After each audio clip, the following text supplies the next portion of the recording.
Well, Sunday, March the 11th, 1984 will certainly be remembered as a red letter day for Partine GAA Club.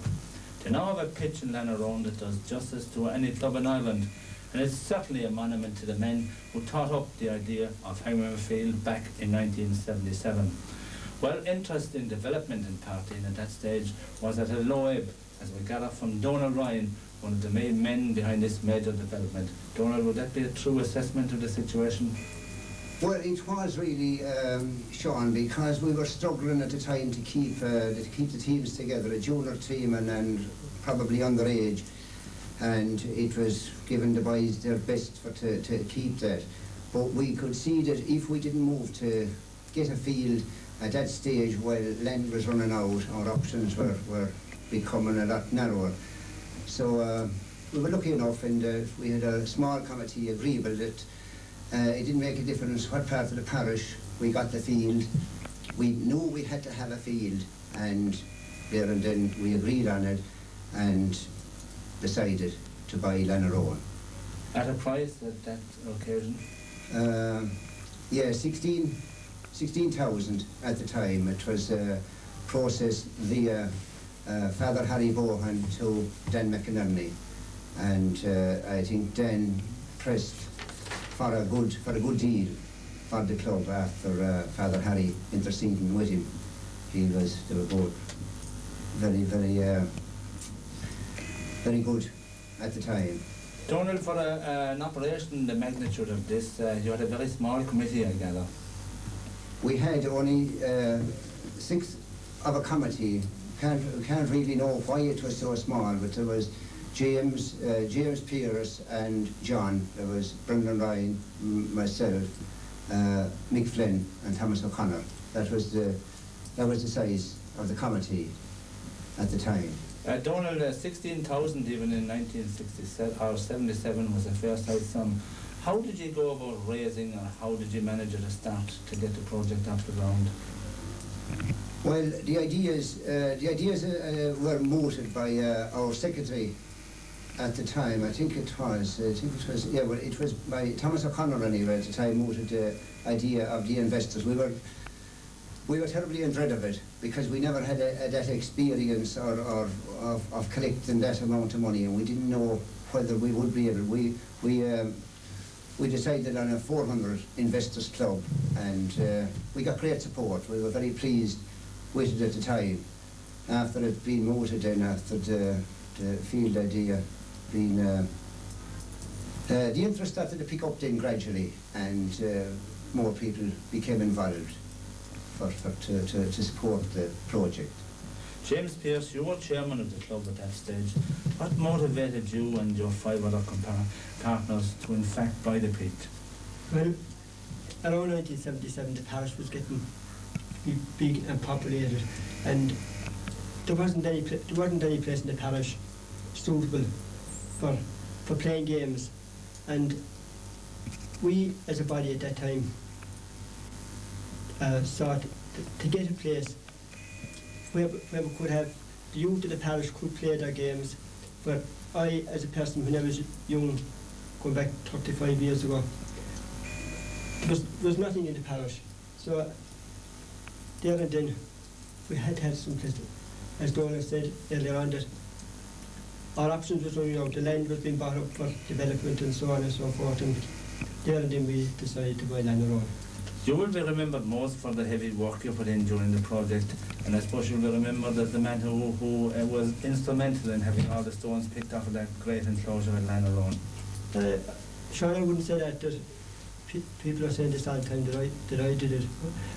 I was only one person in a group that the job had to be done, and somebody had to see that the job was done. And although at times it was hard, we got it done without much problems, like, you know.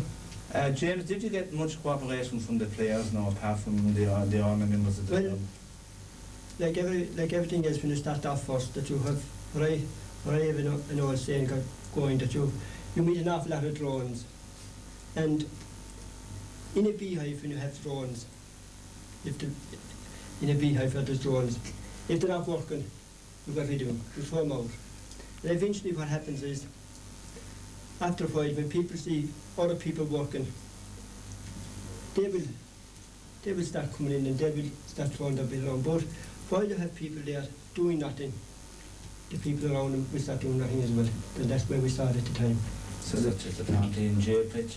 And earlier you have Donald Ryan mentioning the investors draw. One of the men who played a major part in that was Noel Cusick. Quite a big undertaking, Noel. How did you manage to extract such finance in these days of recession? Yeah, but so the hard job our guys. We had a big number of promoters helping us, and we made about 12,000 last year from it. How about, that was in your own investors now, was it the Clare one? In the Clare one, yeah. Yeah. And how did you had your own one originally? We had our own before this, yeah. And in the last year there, I think we made around 5,000. How was reception for it in an area such as Partine, which many would consider to be a cosmopolitan area, with many newcomers coming in, and perhaps many people not having affiliation to the GA at all? Yeah, but it's very good really. We were surprised now, especially with the 50 pound one, that most people gave very willingly, like.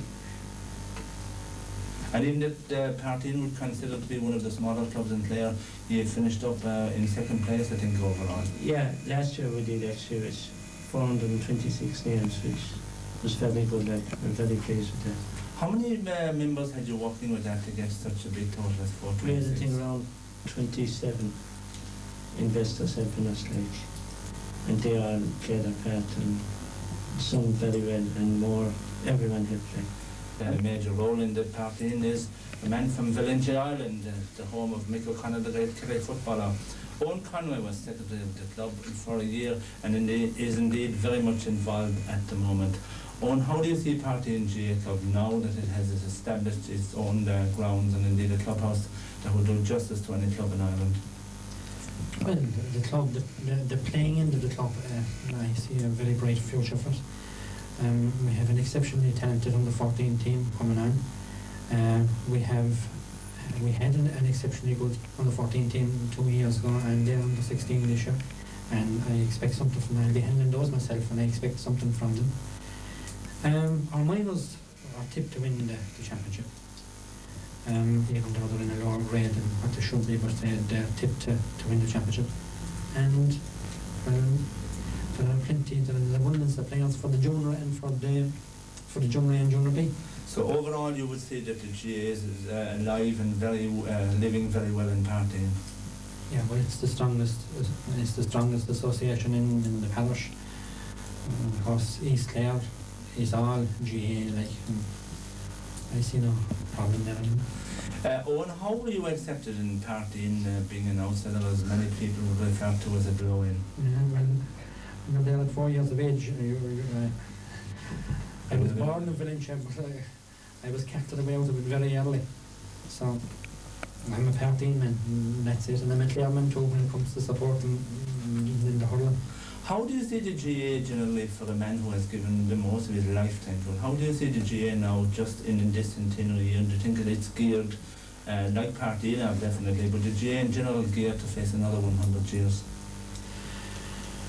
Well, we hear an awful lot of talk from people who are involved in rugby clubs and soccer about the facilities that the youth get from these associations, especially now the rugby.